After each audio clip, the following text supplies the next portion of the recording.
Hello and welcome back to another edition of the Sports Hub right here on SBTV. I'm Jackson Jirik alongside Alex Strouf this week. Alex, it's been a while since you and I have been in the studio together. How you been? It's been a minute. I'm good, man. I'm good. Obviously busy, and a lot's changed in the last 6.5 months, but all good here. The Packers are 3-0, and I know we'll get to that. So no complaints on this. Yeah, that's pretty good.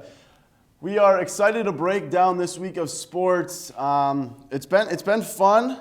The Packers, as you mentioned, got off to a tremendous start to the season. The NBA Finals are ready to go, and the MLB postseason picture is right and ready for us. We'll be right back after this.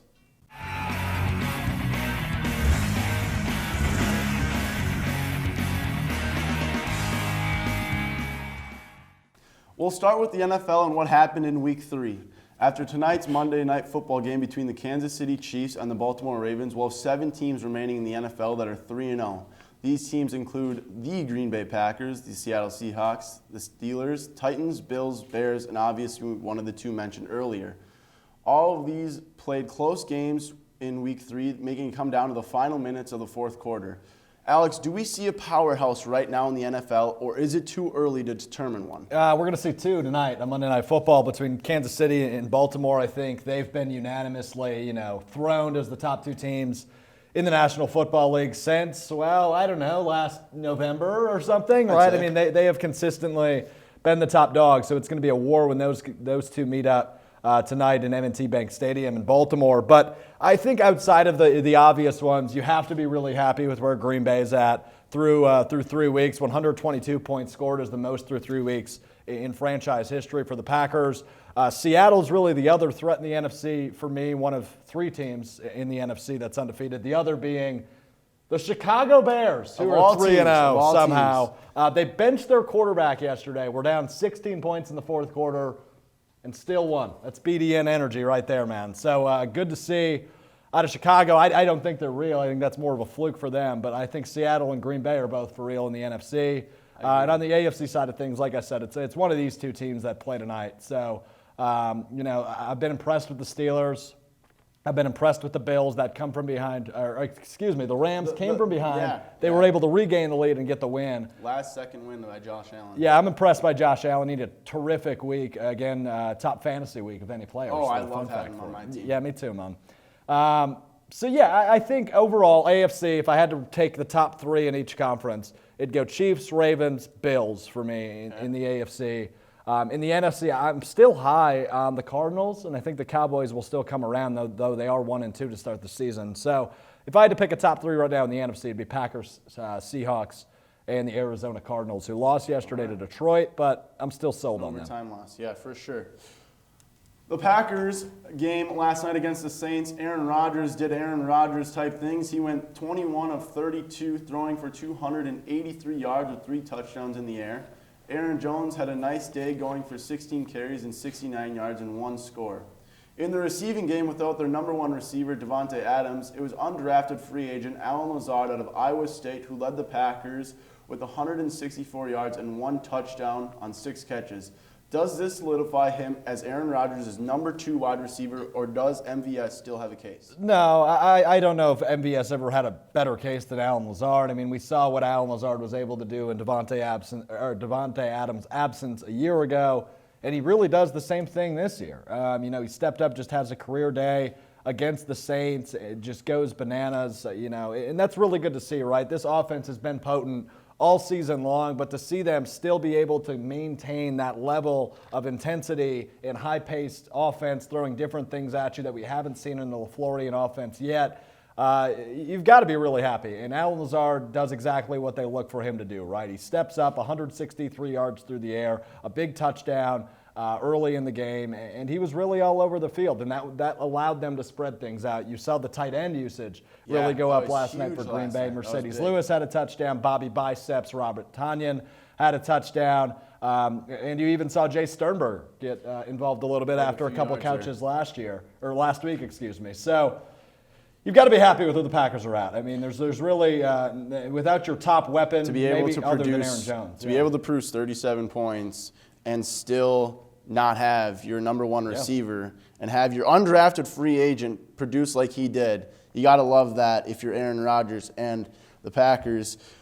The bigger thing, though, is the defense. They have given up a lot of points in the first 3 weeks. What needs to change for them, or can they still rely on their offense going into these next few weeks? Obviously, they have a bye in week 5. Yep. But is their defense something they need to worry about? Yes, I mean it is. I mean you can't justify 30 points against New Orleans. Alvin Kamara had a run where he broke 5.5, 6 tackles. Yeah, something it was like the that. worst defensive showing I've ever seen by a Green Bay team ever, and that's not exaggerating. That was ridiculous what Alvin Kamara did yesterday. 197 all-purpose yards for him against Green Bay. And while Alvin Kamara, absolutely no argument for me, is one of the top backs in the NFL, 197 yards is not acceptable. I don't give a damn who you are. So It was bad. It was bad. And Alvin Kamara had a field day. The Packers defense had no answers. While they are struggling with some injuries in the front seven, right? You mentioned Kenny Clark didn't play yesterday. You saw Rashawn Gary go out of that game yesterday, as well as Christian Kirksey, their new linebacker from Cleveland this year. So you've got some tough injuries, and while that's a fair excuse, it's not a fair enough excuse for 197 yards for Alvin Kamara. So there's no way. Yes, there's still absolutely things to worry about for this defense. They obviously get a break against Atlanta on Monday night next week. The key to beating them is going down by 2 possessions. So obviously, you know what? Maybe we let Aaron Rodgers sit out the first half at Lambeau Field on Monday. Who knows? But and then looking ahead, right? You mentioned the bye, and then week after that, it's Tampa Bay, dude. So that's a real tough one. That's a real for team sure. in the NFC. Obviously, every time that Tom Brady and Aaron Rodgers link up, it becomes quite the tango. So there's some tough games ahead, and this Battle of the defense needs to 12s step for up. sure. Yeah, no doubt. What do you think happens in the NFC now? Bears are 3-0. You said it's a fluke. Yeah. Aaron Rodgers' team, offense is producing, defense is still there. I think we can clearly say that the Packers are the favorite, no doubt. But do you see something like the Bears maybe making a fluke run and making it to the wild card game, or is it just going to be something that these first 3 games they get lucky? Because they easily could be 0-3 Right. as they are 3-0. Exactly, right. So- at least 1 and 2, right? Yeah, so, for sure. I think, yeah, you can make a case for maybe the Bears being alive in the NFC North now that the Vikings look like they're dead in the water. I have a knock-knock joke for you. Since you are from Minnesota, Vikings fan, knock-knock. Who's there? Owen. Owen who? 0-3, baby. Dead in the water, as I mentioned. The Vikings, 0-3 now through 3 weeks. But, yeah, it's interesting to see how this NFC North shakes out every year. We didn't expect the Bears to be in competition through 3 weeks, let alone 1 game. But here we are. They're 3-0. They're tied atop the NFC North with Green Bay. I think they fade away. I don't know if they're a playoff team. I mean, they just benched their quarterback, who they spent a 2nd overall pick on 3 years ago. So while we love BDN, Nick Foles, but I don't know if that's enough for Chicago. Wow. He doesn't play Good for morning. Philly anymore. Yeah, good morning. I don't know if it's enough for Chicago to really go over the edge. They've got pieces, but Tariq Cohen going down with a torn ACL on Sunday, that's a big blow to their offense. So we'll see what happens, but I still think it's easily Green Bay. I and the agree. NFC North. 100% Green Bay. Probably going to go 12-4, 13-3 by the looks of it. Their offense is realistic. crazy. Absolutely Their offense is realistic. crazy. We'll take a commercial break, and on the other side, we'll see the NBA Finals preview between the Miami Heat and the LA Lakers. UW-Stevens Point is home. It's a university where professors know your name and get you involved in research. They inspire us to realize big dreams. At UW-Stevens Point, sustainability is what we stand for. Our beautiful campus encourages exploration, developing new fields, and problem solving for the real world. It's a great place to launch your career. UW-Stevens Point is home. Apply today at uwsp.edu. Welcome back to the Sports Hub here on SBTV. The NBA Conference Finals concluded this past weekend as the Heat advanced over the Celtics in Game 6 of the Eastern Conference Finals. LeBron James and Anthony Davis look to lead their Lakers against the Jimmy Butler and Tyler Hero's Heat. Alex, give me a prediction on who wins it, how long it's going to take, and the MVP. Oh, man. All right. A lot going on. Rapid fire, a lot going on. This is going to be a fun series. I don't think anybody expected it, right? I've been saying since June, if there's one team that could really disrupt the Bucks' momentum in the Eastern Conference, it's the Miami Heat. And here they are on the grandest stage of them all in the association. So I don't expect them to go down without a fight, although I think it seems kind of obvious that this is a Lakers year. LeBron James, Anthony Davis duo. You have the death of Kobe Bryant 100%. earlier this calendar year. This seems like destiny for them, and I do think they win it in 6. And I think LeBron is the obvious MVP. But before I get ahead of myself, before we actually jump into the series, I'm willing to play devil's advocate here. I think the Heat have what it takes to win. I think agree. They can match the they have a intensity of any good team. I think they have a great team. You look at Bam, you look at Hero, you look at Jimmy. I mean, Jimmy's hungry. He's just a dog when it's on that court. Yeah. Where he came from, his background story, making it all the way to where he has. All those teams before, the Wolves, the Sixers, who said, oh, it's him. But now he's a leader on that team, top guy there, face of the team. You got to love where it is, and he brings it every single time. Every single second he's out on that floor, it's 100% each and every time. Yeah, he's a dog. You're not wrong. And, another name you didn't mention was Duncan Robinson, who's had a really good conference finals against Boston. So, that team is stacked. They're coached by Eric Spoelstra, who by far is a first ballot Hall of Famer, one of the top coaches in all of the association. So, this is going to be a heck of a matchup. You look at LeBron and the Heat, that's where he won his first title, was in Miami, LeBron. So there's some history here, too, that'll make for some fun storylines as we get into it. But to go back to what I was saying, I'll play devil's advocate. I think this team has the intensity to match just about any team in the league. We saw what they did to the Bucks. We saw how they took care of the Celtics. They haven't looked phased in the bubble. And whether that's because they're only like 3 hours away from Miami, that has something to do with it. I don't think so. But I think this is going to be a good matchup. They have like 4 losses only this season? Yeah, only 4 losses or so in the bubble, something like that. I think that number might actually be right, or 5. 5 total losses, 4 still. in the playoffs. That's crazy, insane. That's insanity indeed. So they're geared up. They're peaking at the right time, obviously. And Jimmy Butler, Tyler Hero had a couple really good games, 37 points in Game 5 against Boston, which is a career high. He's 20 years old. I'm 21, so just for reference, I feel like I've amounted to nothing when I watched Tyler Hero, a Wisconsin kid, doing that in the NBA conference finals. Tearing it up. Yeah, tearing it up indeed. So gotta love it. I will go Lakers in 6.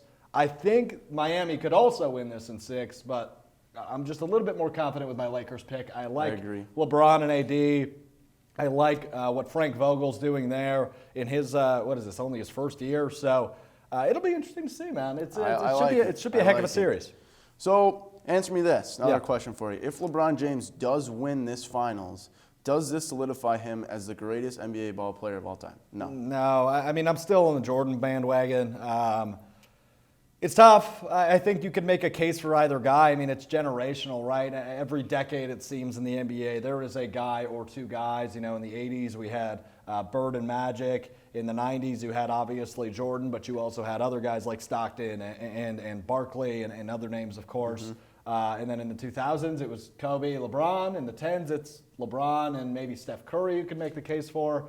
So he is by far maybe the most revolutionary star we've ever seen in professional sports, let alone the NBA. But is he the greatest basketball player ever? I don't think so. You look at Jordan's clutch shots. Jordan never left Chicago outside of when he left to play a different sport, but he never left Chicago for another team in the NBA until it was Fat Michael and he was playing at Washington. So I think there's some still key differences there. The spotlight's brighter in LA than it is anywhere else on a basketball scope. So when and if he does win the title in 2020, it's going to be the most probably publicized title of LeBron's career, right? The stipulations are so different. The circumstances are so, unordinary as they're in a bubble. They're staying in a resort in Orlando for the last 4 months. So it's a lot different than anything Jordan's ever done. But I don't know. His record would be, 4-6 now, 10 NBA Finals, which is ridiculous. But an under 500 record still. So I'm going to go no. But if you want to pick LeBron as your GOAT, I think LeBron's the GOAT. I just think that you're right. He switched teams. Cleveland to Miami, back to Cleveland. Now he's in LA. So I get where you're coming from in that aspect. But I just think you bring different teams to 10 NBA Finals. Yeah, you're going to lose them, but it takes a team to win the sport. It's not a one-man sport. All right? Whether you like it or not, 10 NBA Finals, that's crazy. Yeah, but I think when you look at superstars in any sport, right, you're remembered by certain characteristics of your game. And when you look at Jordan, you think of the big shots, you think of the clutch moments, you think of the 2 3-peats that he had, right? Mm-hmm. When you look at LeBron, you think of switching teams. You think of bringing really bad teams to the finals. He brought a really bad team twice from Cleveland to the NBA Finals. He went to the Finals because he played in the Eastern Conference. I know that might be a matter of subjectivity or an opinion, but I don't think it is, really. I think if LeBron James was in the West all those years like he is now, I don't know if he's making it to the 8 straight or whatever it was finals that he did make it to. So nonetheless, if you pick him as your GOAT, that's fine with me. But when I look at it, I remember Jordan a little bit differently than I remember LeBron. I'll remember LeBron is probably the second best player of all time, but I think Jordan just fits the bill for a GOAT more so. But that's me. That's all subjective, and either choice is fine with me. But nonetheless, it's your opinion. You're entitled to it. I appreciate that. Thank you very much for the permission. But we'll see. If he does win a title, I think the debate gets that much more blurry. Does he got to win this one and another one, not this one and another 2? Maybe he only has to win this one. I guess I don't know, JJ. It depends how he does it, right? If they sweep the Heat right now, after seeing what the Heat have done this playoffs, you mentioned only lost 4 games. They lose all 4 games they play. You're absolutely right. Absolutely. Woo! I'm afraid of LeBron James then. So I think it depends how it goes down to make a really good case for it. But if he wins it, the line becomes that much blurrier between him and MJ. Absolutely, I agree. After a quick break, we'll break down the MLB playoffs as the Brewers square off against the LA Dodgers. Fun.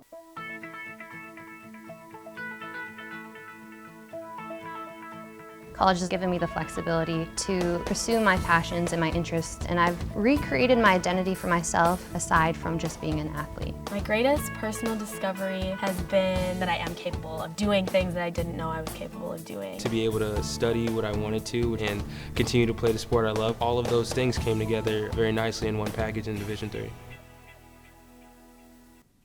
Welcome back to the last segment of the Sports Hub here on SPTV. It came down to the wire yesterday in the last day of the regular season for the Brewers as they were able to cap off the regular season and advance to the postseason with the 8th seed. They will face the LA Dodgers in round 1 and will head out to LA this week. The Brewers finished the regular season 29-31 record. They have a 0.7% chance to win the World Series. Alex, any chance for the Brewers or 2 games and they're done? I don't think it's 2 games they're done. I think they go 3. But 3? Get lucky? Yeah, they win maybe game 1 or game 2, and then the Dodgers show that they're the Dodgers. I guess what they say, though, they always tell us as a kid, anything is possible. Yeah, and anything 0.7% tells me there's a chance. So we'll see what happens, but I like where the Brewers are at, obviously. I mean, they finished the season under 500. It's a weird year where 8 teams get in from each conference, or each league, rather. I guess we're talking baseball now. But they're there. They made it. They pulled the unlucky straw, the longest stick, if you will. They get the Dodgers in round 1, who are by far the favorite, at least to me, in the National League. I think there's no doubt about that. So I don't think it's 2 and out. I think they'll win one. But with the pitching staff the Brewers have this year, it's evolved into a really, really solid clubhouse and bullpen. So I don't know. I don't want to call an upset, but I wouldn't be shocked. I think 0.7 is a little bit too much disrespect for Milwaukee. To make it to the World Series. That's what it was. 0.7. Yeah. Really? Yeah. I would say there's disrespect there, but I don't think it needs to be higher than But that. not even like 2%, dude. I was going to say like 1%. a 2.5% chance. They're so disrespectful. They put 0 in front of the decimal. Like, come on. The Dodgers are that good. I know they are, but Like, 0.7? Go in 2 games. You know what? You said it. There's a chance. There's a chance. That's all they need. Just a chance. Just a chance. You're right. Before we get to the rest of the bracket, let's hear your AL NL Cy Young MVP. Oh, off the top of my head, great. Trevor Bauer is in the NL, right? He'll win that. He should. Who's in the AL? It's one pick. There's one guy. Who is it? Shane Bieber. Shane Bieber, yes. A guy. Cleveland, yes. Yeah. He's been on fire this season. So yes, I think Triple both of crown those. this year. Did he win it? Yeah, he Oh did. wow, good for him. I totally missed that. Good for him. Yeah. Yeah. I'll go with those guys for the Cy Young, for the MVPs. You could almost make a case for Shane Bieber in the AL. I think. I think so. And if he doesn't win it. I don't know. Voigt's there. Luke Voigt from the Yankees Voigt is from the there. Yankees has had a good season. In the NL, you can of course make the case for a guy maybe like Mookie Betts, who's been in the conversational season. Fernando Tatis Jr. as San Diego's back in the playoffs this year, right? I think those are the 2 fielding options if you don't go the direction of one of one of those guys. But hey, Devin Williams, Rookie of the Year, reliever of the year, maybe for Milwaukee. He's had a heck of a rookie season, so I think he'll be in there as well. But yeah, I guess those would be my rough picks. I totally didn't look at this before the show, so it's all right. Thank you for catching me off guard. Yeah, it's okay. That's what I'm good at. Yeah, making apparently. you think off your top of your head. All right, so we're going to go through the NL first. You already said that the Dodgers will beat the Brewers. Now, we got the San Diego Padres, first time back in the playoffs in, I think, 16 years, 17 years, yeah, something like that. It's been a while. They got to face off against the Cardinals. Cardinals are a good team. They're good. Who are you going to pick? I like the young kid. I'm going to roll with Tatis. I'll take San Diego. San Diego, and how many? And this is a 3-game series, right? Correct. Let's go 3. 3 and 3. Okay.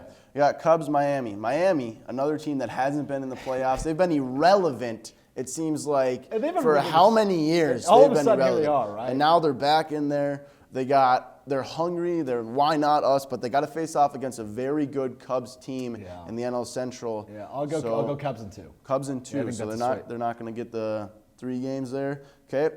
Braves, Reds. Ooh, that's a good series, isn't it? The Trevor Bauer factor becomes an interesting one there, because if he's, obviously he'll play in that series. He's the best arm in the NL right now. Game 1 for sure. Game 1, and then that makes it probably a 1-0 series in favor of Cincinnati, so they just have to close one more out. And they got Luis Castillo too, and he's a heck of a player as well. I'll go Cincinnati in 3 here, although I really do like that Atlanta squad, but I think Cincinnati will just get this one. It'll be the arm power that takes over here. Cincinnati, all right, I like it. I like the Reds. I think that they can make some noise this postseason. I think this 3-game series really helps them because say the Cubs play Miami in a 3-game series and maybe the Reds get a 2 on the Braves and surprise some people. They get a little bit of rest. Maybe Bauer starts game 2 or 3, something like that. That's another point there that could happen. Reds could make some noise. They don't have to face the Dodgers and they don't have to face the young and hungry San Diego Padres. We'll switch over to the AL side now. We got the Rays versus the Jays. Tampa Bay Rays are a very good team. I think that they are very underrated last year and they got disrespected, and I think this year they're going to want to make some noise and show how good they are. So we've got the Rays and the Jays in the same series. Rays and the Jays. Rays and the Jays. Bo Bichette, baby. Go Toronto. Let's go Toronto. Really? Toronto in 3. Why That's not? a surprise. Yeah, that's a hot take for sure. I would not. Let's grab an upset. All right. Okay. 3. Biggest key there. Just I have no idea. The bats? Jackson, You have no idea. I have no idea. No idea. It's okay. Indians, Yanks. I want to point this out.